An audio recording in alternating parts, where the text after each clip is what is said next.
شروع کرتا ہوں اللہ کے نام سے جو بڑا مہربان نہایت رحم والا ہے۔ السلام علیکم۔ آج کی اس ویڈیو میں ہم آپ کو بتائیں گے کہ وہ 5 جانور کون سے ہیں جن کی دعا اللہ تبارک و تعالی فوراً قبول کرتا ہے، اور اگر کوئی شخص ان پر ظلم کرے اللہ تبارک و تعالی ان کی بد دعا بھی قبول کرتا ہے۔ لہٰذا نہایت ہی معلوماتی ویڈیو ہے، تو گزارش ہے کہ آپ آخر تک ضرور دیکھیے گا۔ محترم ناظرین، حضرت سلیمان علیہ السلام اللہ تبارک و تعالی کے وہ برگزیدہ پیغمبر ہیں جو کہ حضرت داؤد علیہ السلام کے فرزند ہیں۔ حضرت داؤد علیہ السلام کے انتقال کے بعد کم عمری میں ہی حضرت سلیمان علیہ السلام تخت نشین ہو گئے۔ آپ علیہ السلام کا سلسلہ و نسب حضرت ابراہیم علیہ السلام سے جا ملتا ہے، اور اللہ تبارک و تعالی نے حضرت سلیمان علیہ السلام کو بہت معجزے عطا فرمائے تھے، جن میں سے چند ایک یہ ہیں۔ نمبر 1، ایسی عظیم بادشاہت جو ان سے پہلے کبھی کسی کو نہ ملی اور نہ ہی کسی کو میسر آئی۔ نمبر 2، انسانوں کے علاوہ جنات اور شیاطین کو بھی آپ علیہ السلام کی تابع کر دیا گیا تھا۔ نمبر 3، ہوا کو بھی حضرت سلیمان علیہ السلام کے تابع کر دیا گیا، اور حضرت سلیمان علیہ السلام اپنے تخت پر بیٹھ کر 1 ماہ کی مسافت صبح سے لے کر شام تک طے کر لیا کرتے تھے۔ نمبر 4، ان کے لیے پگھلے ہوئے تانبے کا چشمہ جاری کر دیا گیا تھا۔ نمبر 5، ہر طرح کے جانور نہ صرف آپ علیہ السلام کا فرما بردار کر دیا گیا تھا، بلکہ ان کی بولی سمجھنے اور بولنے کی صلاحیت بھی عطا فرمائی۔ ناظرین کرام، حضرت سلیمان علیہ السلام فرماتے ہیں کہ جانوروں اور پرندوں میں سے کچھ ایسے ہیں جن کی دعا اور بد دعا اللہ تبارک و تعالی فوراً قبول کرتا ہے۔ حضرت سلیمان علیہ السلام فرماتے ہیں کہ میں نے بہت سے انسانوں کو ان 5 جانوروں کی بد دعا لگتے ہوئے دیکھا ہے۔ اگر تمہاری کوئی دعا قبول نہیں ہوتی تو تمہیں چاہیے کہ ان 5 جانوروں کے ساتھ ایک کام ضرور کرو۔ اس طرح اس ایک کام کی برکت سے اللہ تبارک و تعالی تمہاری دعا کو ضرور قبول کر لے گا۔ پیارے ناظرین، آپ جانتے ہیں کہ یہ 5 جانور کون سے ہیں کہ جن کے بارے میں حضرت سلیمان علیہ السلام کا یہ قول ہے کہ ایک مرتبہ حضرت سلیمان علیہ السلام کو یہ خبر ملی کہ کسی نے کتوں کو زہر دے کر مار دیا ہے۔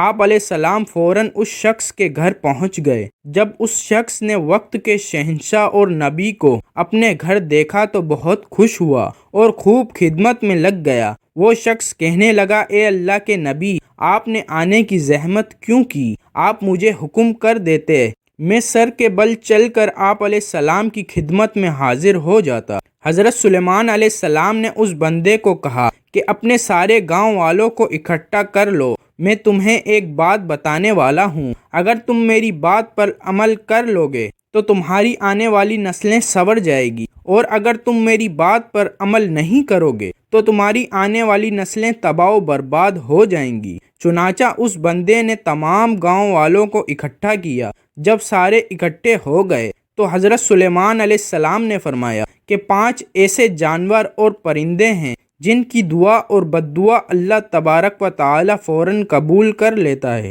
نمبر 1، حضرت سلیمان علیہ السلام نے فرمایا کہ کبوتر ایک ایسا پرندہ ہے جو اللہ تبارک و تعالی کی حمد و ثنا اور نبیوں سے محبت کرنے والا پرندہ ہے۔ کبوتر کا یہ عمل دنیا کے تمام پرندوں سے بڑھ کر ہے، اور باقی پرندوں کی نسبت کبوتر سب سے بڑھ کر عبادت گزار پرندہ ہے۔ کہا جاتا ہے کہ کبوتر جب نیند سے بیدار ہوتا ہے تو اللہ اللہ کا ورد کرتا ہے اور دن رات اللہ تبارک و تعالی کی عبادت میں گزارتا ہے۔ کبوتر تمام پرندوں کی نسبت زیادہ بلندیوں پر جا سکتا ہے، یہ بہت اونچا اڑتا ہے، جبکہ کبوتر کا پیچھا عقاب کرتا ہے۔ جب عقاب کبوتر کا شکار کرنے کے لیے اس کو پکڑنے کی کوشش کرتا ہے تو کبوتر خود کو بچانے کے لیے بہت زیادہ بلندی پر چلا جاتا ہے، اور یوں عقاب کے لیے اتنی زیادہ بلندی پر جانا مشکل ہو جاتا ہے، اور اس طرح سے کبوتر خود کو بچانے میں کامیاب ہو جاتا ہے۔ کبوتر یہ سوچتا ہے کہ میں جتنا زیادہ اونچا اڑوں گا اتنا ہی اللہ تبارک و تعالی کے نزدیک پہنچ جاؤں گا۔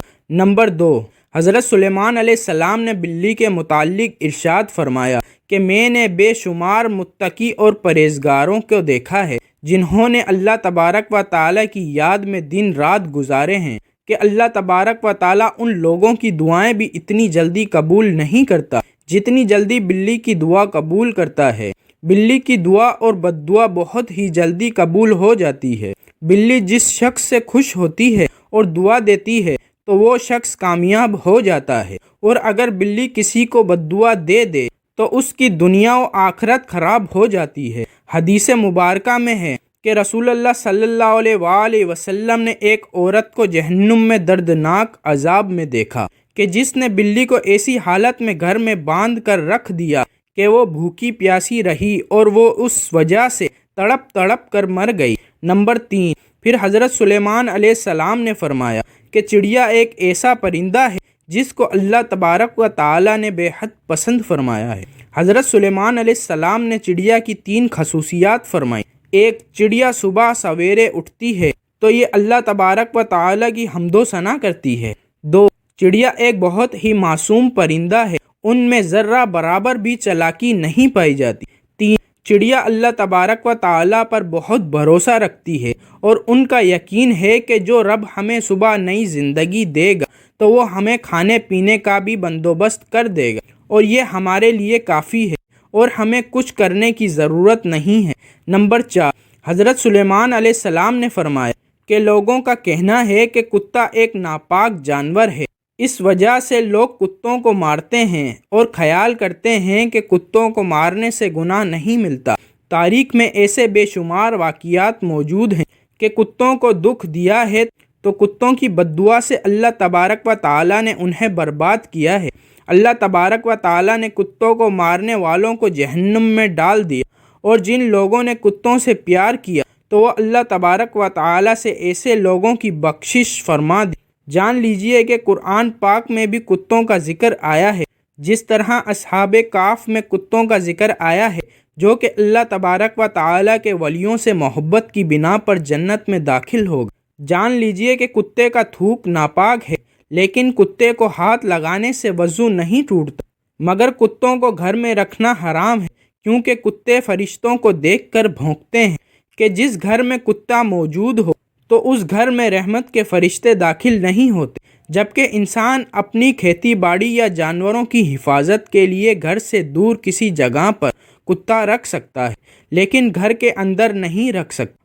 نمبر 5، حضرت سلیمان علیہ السلام نے فرمایا کہ ہم چونٹی کو ایک ایسا عام جانور سمجھتے ہیں اور اسے پاؤں تلے رون دیتے ہیں۔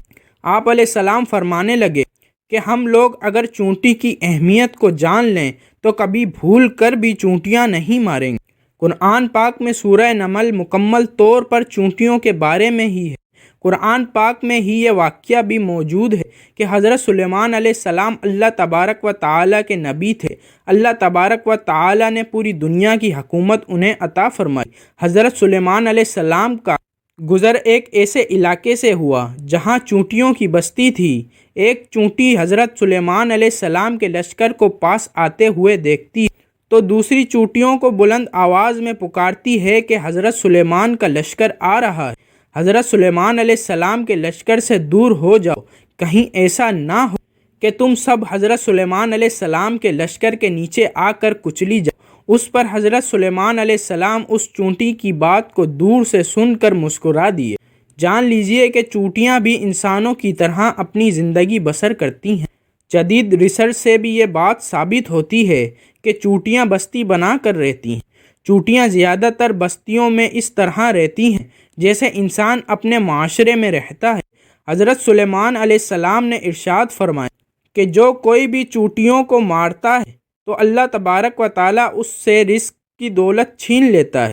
اگر کوئی چونٹی انجانے میں پاؤں کے نیچے آ کر مر جاتی ہے تو وہ ایک الگ بات ہے، لیکن کبھی بھی جان بوجھ کر چونٹی کو مارنے کی غلطی نہیں کرنی چاہیے۔ اگر تم یہ غلطی جان بوجھ کر کرو گے تو رزق سے ہاتھ دھو بیٹھو گے۔ اگر کوئی چیز آپ کے ہاتھ سے گر جائے تو اسے چونٹیوں کے لیے رہنے دیا کریں، اس طرح وہ آپ کو دعائیں دیں گی جس سے اللہ تبارک و تعالیٰ آپ کے رزق میں اضافے کرے گا۔ لیکن علماء کرام یہ بھی بتاتے ہیں کہ چونٹیوں کی بعض اقسام زہریلی بھی ہوتی ہیں، جو اگر جسم کے حصے پر کاٹ لیں تو وہاں پر سوجن وغیرہ آ جاتی ہے۔ لہٰذا اس بات کو دلیل مانتے ہوئے علماء کرام کا کہنا ہے کہ اگر انسان کو چونٹیوں سے خطرہ ہو تو انہیں مارا بھی جا سکتا ہے۔ محترم ناظرین، حضرت سلیمان علیہ السلام نے یہ 5 باتیں لوگوں کو بیان کرنے کے بعد انہیں فرمایا کہ اب میں آپ کو ایک ایسی راز کی بات بتانے والا ہوں کہ کبھی بھی کسی جانور یا پرندے کو جان بوجھ کر نہ مارو، کیونکہ وہ بھی اللہ تبارک و تعالیٰ کی مخلوق ہے۔ ہمیں اللہ تبارک و تعالیٰ کی مخلوق کو کبھی بھی نقصان نہیں پہنچانا چاہیے۔ اللہ تعالیٰ کی مخلوق سے جس قدر پیار سے پیش آنا چاہیے۔ اللہ تبارک و تعالیٰ سے دعا ہے کہ نیکی کی باتیں سننے، سمجھنے اور اس پر عمل کرنے کی توفیق عطا فرمائے۔ میرا سنانا اور آپ کا سننا قبول و منظور فرمائے، آمین یا رب العالمین۔